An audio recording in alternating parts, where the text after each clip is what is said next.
ದೇವೇಗೌಡರು, Kumaraswamy dash dash. ಬಿ ಜೆ ಪಿನಲ್ಲಿ ಪ್ರಬಲವಾದಂಥ ಇರೋರಲ್ಲಿ ಸೈಲೆಂಟ್ 3 ಗುಂಪಿದೆ. ಅಶೋಕು ವಿಜೇಂದ್ರ ಚೆನ್ನಾಗಿರೋಕ್ಕೆ ಸಾಧ್ಯನಾ? ಸೋಮಣ್ಣ ವಿಜೇಂದ್ರ ಚೆನ್ನಾಗಿರೋಕ್ಕೆ ಸಾಧ್ಯನಾ? ಅದು ಬಿಟ್ಟು ಹೊರಗಡೆ ಹೋಗಿರೋರು ಯತ್ನಾಳು, ರಮೇಶ್ ಜಾರಕಿಹೊಳಿ, ಕುಮಾರ್ ಬಂಗಾರಪ್ಪ, ಪ್ರತಾಪ್ ಸಿಂಹ ಮತ್ತು ನಮ್ಮ ಕಾರವಾರ XMP ಅನಂತಕುಮಾರ್ ಹೆಗಡೆ ಇವರೆಲ್ಲ ಏನು ಸ್ಮಾಲ್ ಲೀಡ್ರ್ ಅಲ್ಲ. ಮಾತಾಡೋದಕ್ಕೆ ಏನಾರ ಮಾತಾಡ್ಬೋದು. ಅವ್ರದ್ದೇ ಆದಂಥ ಒಂದು ರಾಜಕೀಯ ಜರ್ನಿ ಇರ್ತಕ್ಕಂಥವ್ರು. ಇಷ್ಟು ಸಮಸ್ಯೆಗಳನ್ನ ಇಟ್ಕೊಂಡು ಅವ್ರು ಮಾತಾಡ್ತಿದ್ದೇನು?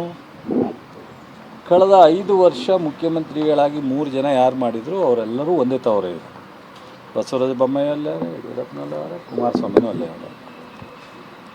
ಯಾವತ್ತಾರ ಒಂದು ದಿವಸ 3 ವರ್ಷದಲ್ಲಿ ಅವರು ನಮ್ಮ ಕಾರ್ಯಕ್ರಮ ಸಾರ್ವಜನಿಕ ಪರವಾಗಿತ್ತು, ರಾಜ್ಯದ ಅಭಿವೃದ್ಧಿಗೆ ನಾವು ಈ ನಿಟ್ಟಿನಲ್ಲಿ ತೀರ್ಮಾನ ತಗೊಂಡಿದ್ದೋ, ಬಂದಂಥ ಕಾಂಗ್ರೆಸ್ಸಿನ ಹೊಸ ಸರ್ಕಾರ ಈ ಕಾರ್ಯಕ್ರಮನ ಬಿಟ್ಟರು, ಈ ಅಭಿವೃದ್ಧಿ ಕೆಲಸವನ್ನು ನಿಲ್ಲಿಸಿದ್ದಾರೆ ಅಂತೇಳಿ ಒಂದು ದಿವಸ ಒಂದು ಪ್ರೆಸ್ನಲ್ಲಿ ಕುಮಾರಸ್ವಾಮಿ ಆಗಲಿ ಅಥವಾ ಅಶೋಕ್ ಆಗಲಿ ಅಥವಾ ವಿಜೇಂದ್ರ ಆಗಲಿ ಯಡಿಯೂರಪ್ಪ ಆಗಲಿ ಬಸವರಾಜ ಬೊಮ್ಮಾಯಿ ಆಗಲಿ ಹೇಳೋಕ್ಕಾಗಲಿ. ನಾನು ನೋಡಿದ್ದೀನಿ 3 ವರ್ಷ ನಿಮ್ಮ ಮೀಡಿಯಾ ಎಲ್ಲ ನೋಡಿದ್ದೀನಿ, ಹುಡುಕಿ ಪ್ರೆಸ್ನ ನೋಡಿದ್ದೀನಿ. ಒಂದು ದಿವಸ ಅವರು ಆ ಥರದ್ದು ಹೇಳೋಕ್ಕಾಗಿಲ್ಲ. ಅವ್ರು ಏನು ಹೇಳ್ತಿತ್ತು, ನಮ್ಮ ಸರ್ಕಾರದ ಮೇಲೆ ಪೆನ್ ಡ್ರೈವ್ ಇದೆ ಅಂಥೇಳಿ ಸ್ಟಾರ್ಟ್ ಮಾಡಿದ್ರು.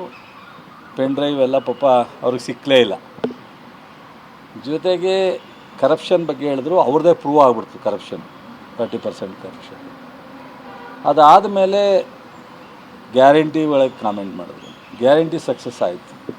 ಬೇರೆ ರಾಜ್ಯಗಳಲ್ಲಿ ಗ್ಯಾರಂಟಿನ ಅನೌನ್ಸ್ ಮಾಡಿ ನಾವು ಸಾರಿ ಕೊಡೋಕ್ಕಾಗಲ್ಲ ಅಂತ ಅಂದರು. ನಮ್ಮ ಸರ್ಕಾರ ಗ್ಯಾರಂಟಿ ಫೈನಾನ್ಷಿಯಲ್ ಡಿಸಿಪ್ಲಿನ್ನ ಬಿಟ್ಟು ಹೋಗಲಿಲ್ಲ. ಎಲ್ಲ ಥರದ ಬಿಟ್ಟು ಕೊನೆಗೆ ಏನಾದರೂ ಡಿ ಕೆ ಸಿದ್ದರಾಮಯ್ಯನ ಇವರು 100 ಜನ್ಮ ಹೋದ್ರೂ ಅವರ ನಡವಳಿಕೆಗೆ ಸಾಟಿ ಆಗಲ್ಲ.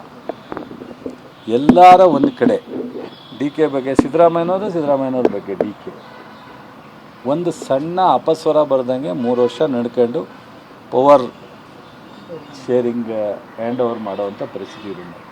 ನಾಚಿಕೆ ಆಗಬೇಕು ಜನತಾದಳದವ್ರಿಗೆ, BJPಯವ್ರಿಗೆ. ಇದನ್ನು ಮಾಡಿ ಬಂದು ಇವತ್ತೇನು ಹೇಳ್ತಾ ಇದ್ದಾರೆ, ಹ್ಯಾಪಿಯಾಗಿ ಕಳಿಸ್ತಾ ಇಲ್ಲ ಸಿದ್ದರಾಮಯ್ಯನವ್ರನ್ನ. ಕಾಂಗ್ರೆಸ್ಸು 2 ಬಾರಿ ಅಪೋಸಿಷನ್ ಲೀಡರ್ ಮಾಡಿ, 2 ಬಾರಿ ಮುಖ್ಯಮಂತ್ರಿ ಮಾಡಿ, ಸ್ವತಂತ್ರ ಬಂದ ಮೇಲೆ